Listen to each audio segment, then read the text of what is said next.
The Institute for Justice. The National Law Firm for Liberty. Hello and welcome to Short Circuit. My name is Anthony Sanders. I am the director of the Center for Judicial Engagement at the Institute for Justice. And for the first time in a very long time, we are at a Short Circuit Live. This is the annual Supreme Court preview that we do at the University of North Carolina School of Law, hosted by the University of North Carolina School of Law Federalist Society chapter. Thank you so much to all of them for inviting us here. It is so good to be back in a classroom doing Short Circuit. I'd want to thank all of you for coming. We are recording this on a Thursday, September 16th, 2021. So hello, all of you there in the ether who are listening to us on the podcast. Welcome to everyone in the classroom, but especially welcome to our contestants. You notice I say contestants, not panelists. That is because at first we are going to do some trivia about the upcoming Supreme Court term, and then we are going to turn to a preview of a couple cases. We're doing a deep dive on a couple cases, a couple cert petitions, and then the most fun part is the Q&A that we're going to have at the end. And so joining me here is Professor Andy Hessick. He is the Judge John J. Parker Distinguished Professor of Law and Associate Dean for Strategy and Planning at the University of North Carolina School of Law, and also my good dear friend and colleague, Justin Pearson, who is the Managing Attorney at the Institute for Justice Florida office. So we have limited time, so we're going to get right to it and get right to some questions. We're going to start with Professor Hessick. And Professor Hessick, I really hope you get this right, or there might be some cold stares in the Hessick household tonight. Hemphill versus New York will concern whether a criminal defendant who opens the door to certain evidence waives his right to exclude evidence under the Confrontation Clause. It's a follow-up to what famous Confrontation Clause case that upended my evidence class when I was in law school? Crawford? Yes, I will take that. Crawford versus Washington came out the week we did the Confrontation Clause in evidence class. It was a little awkward, but Professor Don Marshall got through it admirably. Okay, that is 1 point for Professor Hessick. Now we're going on to my colleague, Justin Pearson. Justin, Mississippi versus Tennessee is an original jurisdiction case before the court about water rights, as these original jurisdiction state versus state cases often are. The case was referred to a special master before coming back to the court for briefing and argument. How long was it in the hands of the special master? Oh, good God. I'm familiar with this case. I'm going to have to guess on that question. I'm going to say 2 years. Wrong. Professor Hessick, can you pick up a bonus point? 3 years? No, it was actually 5 years. So the court, it's supposed to have original jurisdiction, could have a trial, get this thing done with probably in a few months, and instead this special master takes 5 years, and I'm sure it's complicated, but come on. All right, back to Professor Hessick. The underlying issue in Cameron versus EMW Women's Surgical Center concerns the constitutionality of an abortion restriction. But it's before the court concerning doing what neat trick on appeal? The Attorney General of Kentucky is trying to intervene after having already lost at the district court level and not appealing. Very good. I would have taken intervening, but you know the whole story there. Yes, he actually signed off for the other defendant in the case to make decisions on his behalf until he didn't like her decision, and then he wanted to appeal. So we're going to just time for a couple more questions. Justin, here we go. The lawyers for this case will probably not be put on the cover of Rolling Stone. The lawyers for this case. 5, 4, I have no 3. idea. Okay, Professor Hessick, can you answer this question, which is in the form of a question, I believe? Who's everyone? None of them's going to be on Rolling Stone. Well, that's probably true also. But the correct answer was United States versus Tazarnov. the Boston Marathon bomber case, who himself was, of course, very controversially on the cover of Rolling Stone shortly after that bombing. It is a death penalty appeal. Okay, we're going to, it's still 2-0. We're going to do one more question for Justin Pearson. I'd really like to get one right. And this one, if you get it right, I'm going to give you 1.5 points, which will round up to 2. Dobbs versus Jackson Women's Health Organization, in which the state of Mississippi is asking the court to overturn Roe v. Wade and Planned Parenthood versus Casey, arises out of the city of Jackson, Mississippi. What famous Southern soul food restaurant is just outside of Jackson? Hint, it has a buffet. So I've actually been to Jackson, Mississippi. I had an IJ case in Jackson, Mississippi, actually 2 of them, now that I think about it. But I never went outside of Jackson, Mississippi. So I only really know the area between my hotel and the courthouse. It's like 3 miles away, man. I have no idea. Professor Hessick. I have no idea. Sorry. It is Mama Hamil's. Is one of the best meals I've ever had. Shout out to our Mississippi listeners who I'm sure know the answer. I think that's the best way to bring up an abortion case and have the answer be totally non-controversial. So we're going to move on. I think Professor Hessick will have you go first and tell us about your case. You want the case that's on the merits? The merits case, that's merits case. Right. So thank you. The merits case, this year, I have to say, there are many exciting cases on the docket. And the merits case that I'm going to talk about maybe has gotten a little bit less attention than some of the other supercharged cases, like the abortion case or the gun right case. I'm going to talk about Cummings versus Premier Rehab Keller. So, in this case, the petitioner Cummings is deaf and legally blind, and she went to a physical therapy provider, and the provider, though, they refused to provide an American Sign Language interpreter, and so she sued. She sued them, and she sued them on the ground that they violated the Rehabilitation Act and the Affordable Care Act by discriminating on the basis of her disability. Now, these acts, they're federal statutes, and they say that if a person receives federal funds, then you can't discriminate on the basis of disability. Right. Now, here's the thing: Cummings, the petitioner sought only emotional distress damages. She didn't seek sort of other damages, say for like the cost of having to go to a different provider, right? And the question before the court in this case is whether those kinds of damages, emotional distress damages, are permitted. Now, the place to start, of course, is the statute, right? And it turns out the statute's silent on the matter. The statute just says the discrimination's not allowed. It doesn't even actually provide a cause of action. And the cause of action is, it refers to Title VI, and Title VI also doesn't provide a cause of action, but years ago, the Supreme Court inferred a cause of action and said, oh, we're gonna allow a cause of action for people who suffer discrimination of this sort. And they said, the typical damages are allowed. Now, emotional damages are typical damages for tort cases in various situations. But what makes this case trickier is that the court has also said that violations of the conditions of a federal statute that's enacted under the spending clause, a condition on receiving federal funding, they've said that should be treated in the nature of a contract. So regular damages aren't in play. Instead, contract damages are in play.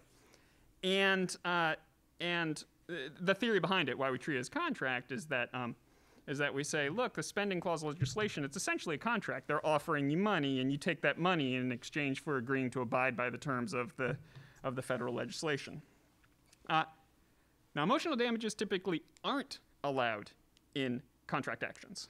When someone breaches a contract, say by failing to fix your AC or failing to fix your car or something like that, you can only get the cost of getting someone else to come out and fix it for you.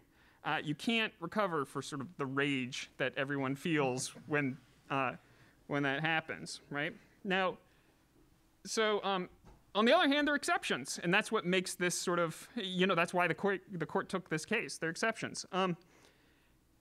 Sort of a big exception is when a contract involves something that's sort of inherently emotional, so that we would expect emotional responses when there are breaches. So I think a classic example is when someone botches providing funeral services for a family member, people are going to be upset about it. Maybe if they also botched a wedding ceremony or like failed to deliver dresses. I think I saw a case where someone messed up bridesmaids' dresses. And so the question comes down to, look, is this prohibition on discrimination on the basis of disability, is this something that sort of is inherently emotional, so that we would expect sort of in the ordinary course of a breach that the consequence would be some sort of emotional reaction that would trigger emotional damages, right? And so that's going to be the question, and that's what the court's going to have to resolve. Like, is it more like that kind of emotional contract, or is it more sort of the other types of contract, right? Does it not inherently involve emotional things? And I should say I'm involved, somewhat in potentially in amicus help on this. Just full disclosure. That's it. That's the case I've got. Thank you, Professor. That was very interesting. So every year when I do these panels, I talk about an IJ case that IJ is going to argue at the Supreme Court. And IJ has another case it's going to argue this term at the U.S. Supreme Court. But it's a school choice case that is really just a sequel to the Espinoza case that I talked about when I was here at UNC on this panel 2 years ago. And so rather than repeat what I said 2 years ago, I'm going to actually talk about a Supreme Court case that is not an IJ case. That case is City of Austin, Texas versus Reagan National Advertising. And it addresses one of my favorite subjects, which is commercial speech. For those who don't know, generally speaking, commercial speech is speech that proposes a commercial transaction. That can include advertising, storefront signs, product labels, things like that. And it's an issue near and dear to my heart because I spend my time representing small business owners. And so I see firsthand how important commercial speech is. My clients, they don't have huge advertising budgets. They can't afford to, talk to consumers in different ways if their primary way gets censored. Oftentimes, their product label or storefront sign or billboard is the only way they have to communicate with customers. And if the government tinkers with it, they will literally go out of business. And unfortunately, I've seen that happen many times. And so this issue is really important to me. And specifically in City of Austin, what's going on there is a regulation on billboards. And in many ways, it's the sequel to Reed versus Town of Gilbert, which hopefully some of you have heard of, the Supreme Court's opinion in 2015, which had to do with content-based restrictions on speech. See, generally these days, commercial speech is typically governed by a form of intermediate scrutiny called the Central Hudson Rule, the Central Hudson Test. But some commercial speech cases will receive strict scrutiny if they are a content-based restriction on speech. And so that's really what Reed was about. It expanded the test for content-based restrictions on speech. Basically said if you had to read the words to figure out whether it's regulated, that's a content-based restriction on speech. And that appears to be what's going on with the City of Austin case. Basically what's going on there is the billboard company already had billboards that were up and were allowed, but they were kind of the old-fashioned billboards that only show one message. They wanted to replace them with billboards that were electronic so that they could scroll different messages and kind of advertise for more than one person. The City of Austin told them that was okay as long as the things being advertised on the billboards were businesses operating on the premises. But if those billboards talked about things operating off premises, then the electronic signs weren't allowed. So they were only allowed to update their billboards to use electronic messages if they were talking about on-premises activities, not off-premises activities. Now, based on the majority opinion in Reed, you would think, oh, well, that's clearly a content-based restriction on speech, right? I mean, if you talk about on-premises, it's allowed. If you talk about off-premises, it's not allowed. You have to read the words to figure out what the requirement is. That's content-based restriction. But maybe not, and this is perhaps why the court took the case. Because even though the majority opinion in Reed was a 6-justice majority, there was a 3-justice concurrence written by Justice Alito, which claimed to completely agree with the majority opinion, but then said a bunch of things that seemed to contradict the majority opinion. And in particular, Justice Alito's concurrence, which was joined by Justice Kennedy and Justice Sotomayor, said that there were certain types of restrictions that would not be content-based. And one of the things that Justice Alito listed in his concurrence was a regulation distinguishing between on-premises and off-premises signs. Now, again, that doesn't seem to make any sense, right? That seems to directly contradict the majority opinion, which Justice Alito's concurrence says he completely agrees with. Like, this was not a concurrence in judgment only. This was a full concurrence, just providing some additional information. And so this really put the courts in a tough spot. You know, inevitably, you knew, like we knew when we read this opinion and we read Justice Alito's concurrence, that this was going to get litigated at some point. And so that's what happened in the City of Austin case. The City of Austin won at the district court. It goes up to the Fifth Circuit.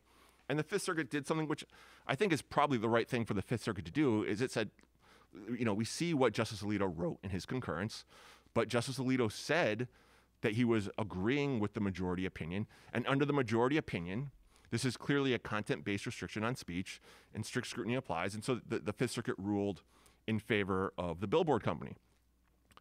But that's because the Fifth Circuit had to follow the precedent, including the majority holding. Now, the U.S. Supreme Court has granted cert, and it could have done so for a couple of reasons, right? I mean, it's conceivable that the Supreme Court granted cert just to clear up this confusion, and Justice Alito is going to write an opinion that I love as someone who values commercial speech to kind of reconcile his concurrence with the majority holding in Reed, and the billboard company is going to win. And this kind of progression of increased respect for commercial speech is going to continue in a way that will make me very happy.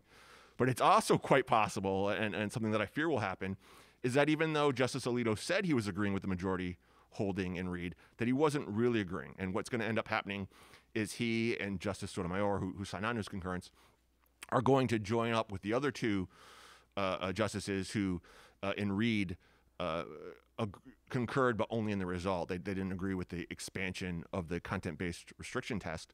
And that gets you to 4 justices right there to rule in favor of the City of Austin. Since Reed, there have been 3 new justices added to the court, and so they could just pick off one of them, which I'm not saying it will happen, but it could, and issue an opinion that would really scale back Reed in a way I would hate. And as I sit here today, even though I'm watching this case closely, and I've been watching it pretty much every step of the way, I don't know what's going to happen.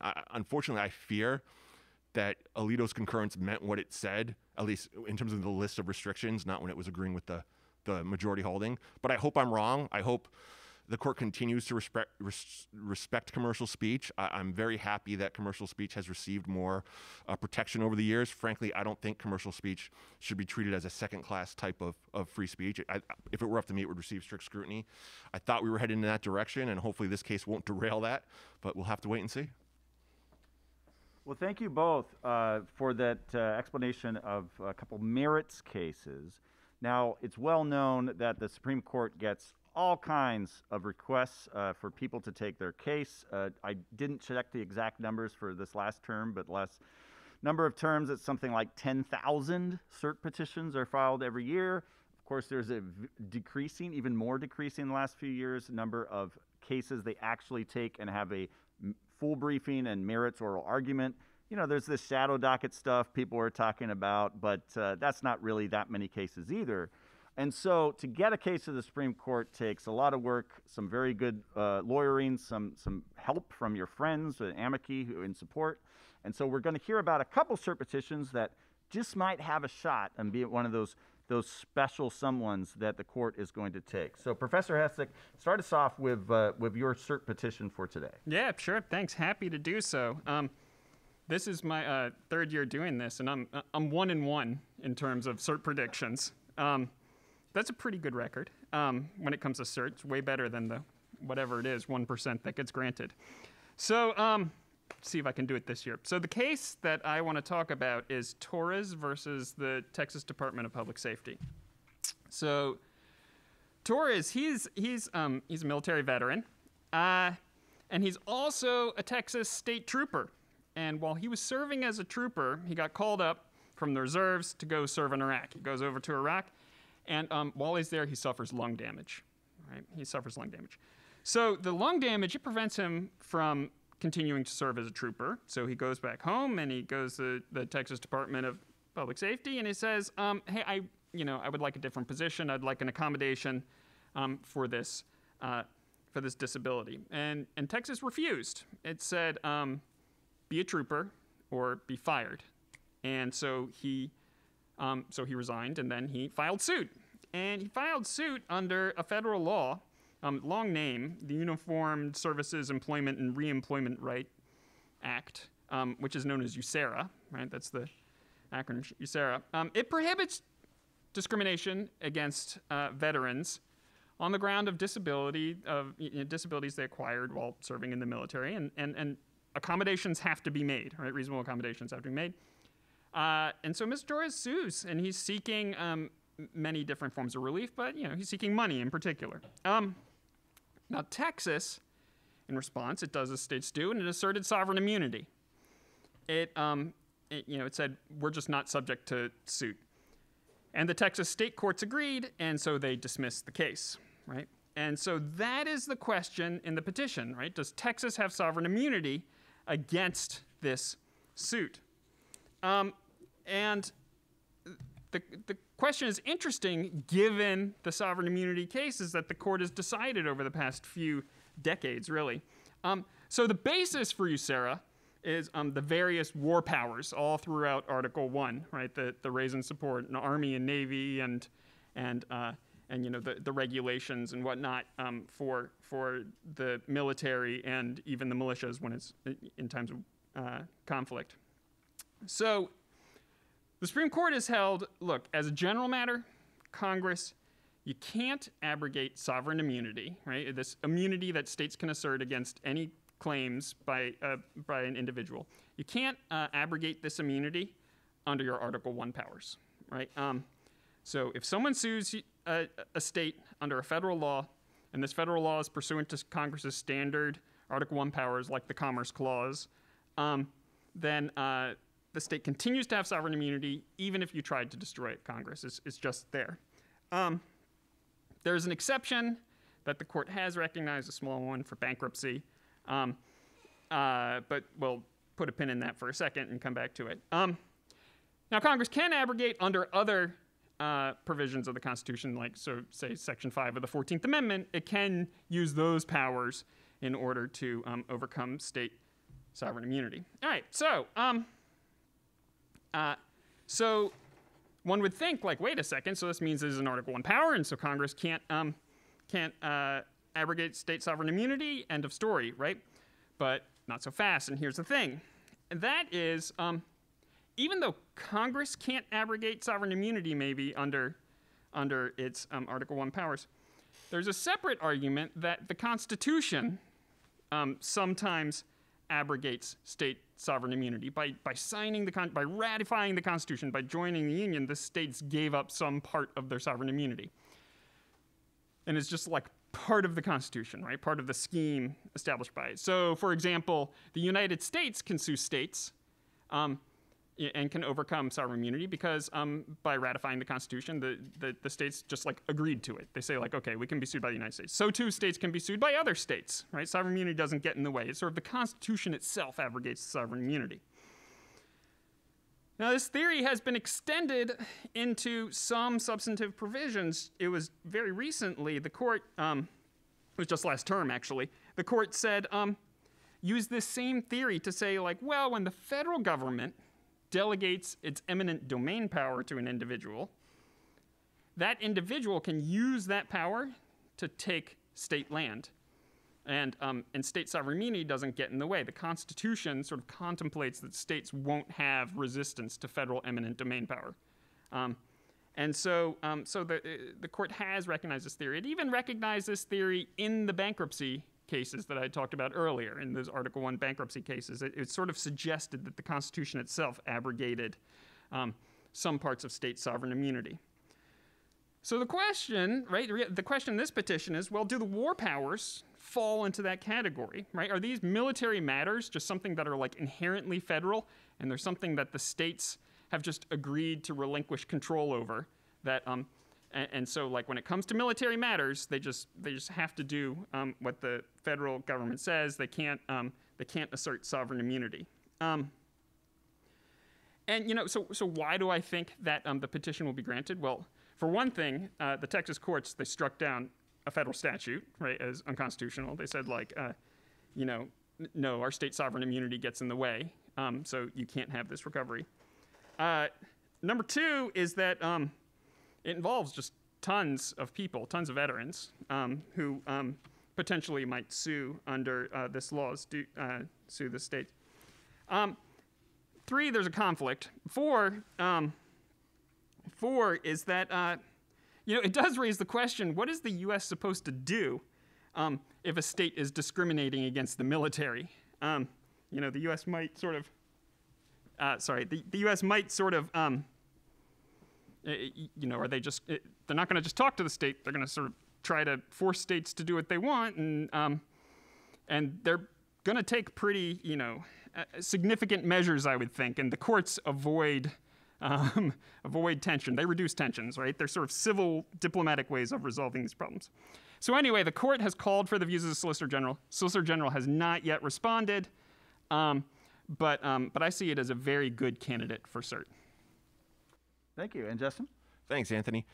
So I want to talk about one of our police accountability petitions. And when I say one of, I mean one of. We have 3 right now about this issue I'm going to talk about. That's on top of the ones we've had in the past. That's on top of the cert petitions filed by other groups. Basically, as many of you probably know, police accountability is a huge problem in this country. And one of the big reasons why is the fact that the U.S. Supreme Court has created a bunch of roadblocks to accountability out of thin air. And so the particular petition I'd like to talk about quickly is a petition we filed on behalf of Hamdi Muhammad. Hamdi, at the age of 16, was in prison for over 2 years for a crime she didn't commit. And this wasn't some sort of mistake by the police. She was literally framed by a police officer. The police officer lied, fabricated evidence. This was actually part of kind of a whole list of people that the police officer has wrongly put in jail. She liked to kind of make a habit of framing people, and Hamdi was just one of her unfortunate victims. But it eventually became clear that Hamdi had done nothing wrong, and not only that the police officer had intentionally framed her. And so Hamdi brought a lawsuit against the police officer. And this is a local police officer, so you would think that she could bring it under Section 1983. But here's kind of the issue, and one of the issues in this cert petition. Oftentimes these days, local police team up with the federal government in various forms of task forces. And when they do, they will be temporarily deputized as kind of temporary federal agents on top of being local police officers. Well, if you try to sue a federal agent for their civil rights abuses, you can't bring it under 1983. You have to bring it under Bivens. And that logic, unfortunately, also applies to local police who are temporarily deputized as federal agents, as this particular police officer was when she went on her reign of terror, incarcerating innocent people left and right. And so, one of the kind of striking things about this case is it was so outrageous that the court held that qualified immunity didn't apply. Now, if any of you know anything about qualified immunity, you know that it is a ridiculous doctrine that almost always shields police from accountability. But this case was so horrible and so clearly wrong that the court held that qualified immunity didn't apply, but that it didn't matter because this police officer had been temporarily deputized as a federal agent, which meant the case had to be brought under Bivens. And based on recent cases applying Bivens, courts are now basically restricting Bivens actions to situations that are factually identical to the original Bivens case, which had to do with an unlawful entry into someone's house. And so we're in this Hamdi and many other people are in this unfortunate situation where even if you somehow overcome qualified immunity, if your action is either against a federal agent or even someone just temporarily deputized as a federal agent, you still can't get any relief, unless your facts are identical to what happened in Bivens. That's not the way things are supposed to work. Police are just like other people, right? They respond to incentives, and if you take away all of the disincentives towards misbehavior, which is what the U.S. Supreme Court has done, you are going to get more misbehavior. And so whether it's Hamdi's cert petition, one of the other cert petitions that we have pending right now, one of the other cert petitions that other groups have pending, at some point we need the Supreme Court to take one of these cases and start correcting the problem that it itself has created. Thank you. Thank you, Justin. I think that is also a great time to remind our listeners, who should already know this, but also people in this room that we have clerkships at the Institute for Justice, that we have semester clerkships and also summer fellows where we will pay you to work for us for the summer, either at our office in Washington, D.C., outside of Washington, D.C., or in one of our other offices, such as Florida, where Justin works, or the Minnesota office, where I work. And so we encourage you to apply. They should be up. Our summer clerkships should be open come November on our website. So wait for that if you want to try to fight for liberty and accountability as one of our newest projects at IJ this coming summer. So please watch out for that if you're interested. Now we'd like to turn it to our studio audience here and see if anyone has any questions. Yeah, so just so everyone understands, I just received a great question, which is, could you wait until the local police officer is no longer temporarily deputized and then sue that officer under Section 1983? I wish the answer were yes. Unfortunately, it's no. Because the misconduct occurred while she was temporarily deputized, you can only bring an action under Bivens, not under 1983. I don't think that's the way things are supposed to be, but that's what the courts have said. And the questions can be about what our panelists spoke about today, the unfairness of our trivia round, or anything else it was at the equal. court, Come on. or even about IJ. Yeah. Yeah, so the good question. The question is, even if the court were to grant cert in the Torres case, so what's the chances that the court would find that sovereign immunity didn't bar the suit, right? Sovereign immunity is a very strong defense, and the court typically is not interested in finding abrogation. It rarely finds abrogation, though it did last year with the federal eminent domain power. Now, against that, though, is two places where the government often wins are in the area of taxes and the military. And so this is the area of the military. This isn't just simply a situation where the federal government has created a right, like, say, trademark, where it's a federal right that people may assert, and the federal government has an interest in its law being upheld, but doesn't have sort of a personal direct interest in it. But the military things are different, right? They're interested. These are employees. They want the military to thrive, and they want to make sure that they are protecting the military. So there's a pretty strong federal interest here, which could push much more in the direction that the court finds that the Constitution's abrogated immunity. I don't think it's a foregone conclusion. I really think it's hard to predict which way this goes. I guess I lean slightly towards they would find abrogation of immunity, but that's a lot of speculation. So a question about the new shadow docket opinion of the Texas abortion law bill, SB 8, and whether if this is allowing states to get around being sued for violating people's rights. After you. Sure. Okay. Yeah, it's also a really good question. So for those who don't know, the Texas law, it essentially it bans abortions after 6 weeks, I think. And the way that it enforces is it authorizes private individuals to bring suit against abortion providers and those who help people get abortions otherwise, right? And so the case made it up through sort of preliminary stages. There was sort of motion for preliminary injunction, and then it made to the Fifth Circuit, and then it went to the Supreme Court on a stay regarding whether there should be a stay or a preliminary injunction, preliminarily barring the enforcement of the law. The standard before the Supreme Court when they evaluate whether to sort of do a preliminary injunction or grant a stay like that is whether there's a likelihood of success on the merits, and also whether sort of the equities weigh in favor of awarding the relief. So it's not just the merits. What the Supreme Court did was it said, look, this raises a serious constitutional question, but there are reasons for us not to intervene right now. In particular, it's unclear that the people who have brought suit, people who are challenging the law, these were abortion providers, have sort of presented, let's call it a ripe case, because it's unclear that the people that they sued are actually going to bring suit under the Texas law against them. So the court's like, it's just too early for us to pass on it, and we shouldn't reach out and decide sort of a major constitutional issue at this preliminary stage. So the effect, though, is that the Texas law goes into effect while sort of the merits, right, more goes forward, right? It doesn't mean necessarily that the law is upheld as constitutional, but a lot of people are seeing it that way because they let the law go forward. They could have decided the case differently.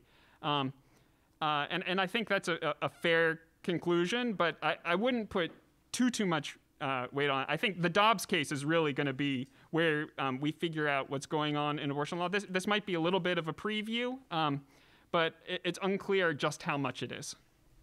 Yeah, I was actually, first of all, I think I agree with everything you said, Professor, but I was going to emphasize that there's already a case, the Dobbs case, on the court's docket, and we don't know what the court is thinking, but it's not unusual for the court to really care about sequencing and to hold some cases in abeyance while it sees whether another case makes it to the court. The court often cares about having what it refers to as a clean vehicle for the review. It doesn't like all sorts of factual complications or undeveloped facts, and so it's possible that the fact that the Dobbs case was already on the docket played into that decision not to take the Texas case on at such a preliminary stage. And I don't know whether that's true, but it strikes me like it might have been. And I would say my cute answer to this would be that Chisholm versus Georgia was correctly decided. And so none of this should matter. And for those of you who don't know, Chisholm versus Georgia is this case from 1793 that said you can sue a state. And so they had the 11th Amendment in response to that. Now, the 11th Amendment, if you actually read it, only applies to citizens from outside the state. So under it, should be able, as a Texas resident, to sue the state of Texas in federal court. Of course, the Supreme Court has not seen fit to follow that and does not like the original holding of Chisholm versus Georgia. So how do you get at this law is an interesting question. And just setting the abortion completely aside, it does create quite a quandary for if you do have sovereign immunity, how you would challenge a law like this. I think the interesting thing in this case, and the fact that Dobbs is out there kind of just means we might just have a status quo in this case till Dobbs is decided. But if someone actually did bring a lawsuit under this case in state court, there are procedures that you can use to try to go after that plaintiff in federal court and get around certain doctrines that usually prevent you from doing that. I think an interesting question is, if that happens, could the person being sued countersue the plaintiff in federal court and ask for damages and maybe getting around qualified immunity? And maybe that plaintiff is getting more than they bargained for, which at bottom might be that we might not get any lawsuits under this law, unless it's just someone who really doesn't know what they're doing, because the plaintiff would be scared of what might happen to them, as in addition to the defendants. Now, in the short run, that means there might not be any more than 6-week abortions in Texas, which, of course, if you care about abortion rights, is a big deal. Or if this was a Second Amendment issue or First Amendment issue, would also be a big deal.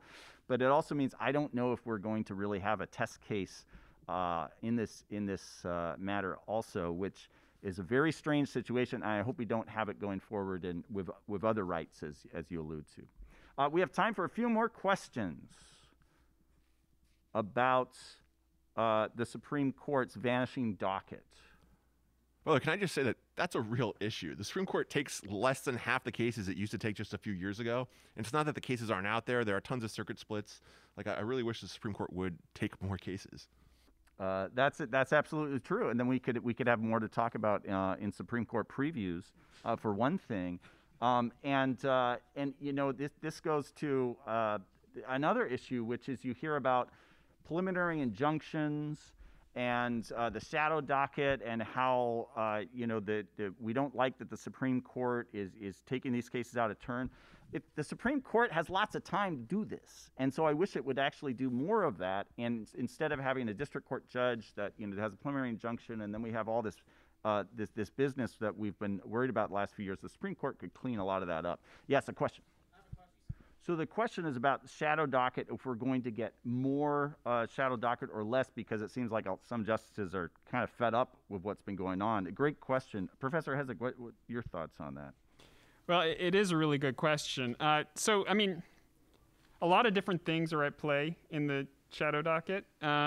So part of it is that if you're not going to take lots of cases, if you're only going to take 60 cases a year, maybe you want to sort of regulate more of the law than that. And so so you need to be issuing decisions that go beyond that. So some of the orders, like the order in the Texas case here, sort of fit within that. But There's another part to the shadow docket, which is the per curiam opinions, right? And those are probably the most significant part of it because they do establish precedent, and they're just like a merits decision. I mean, they are merits decisions.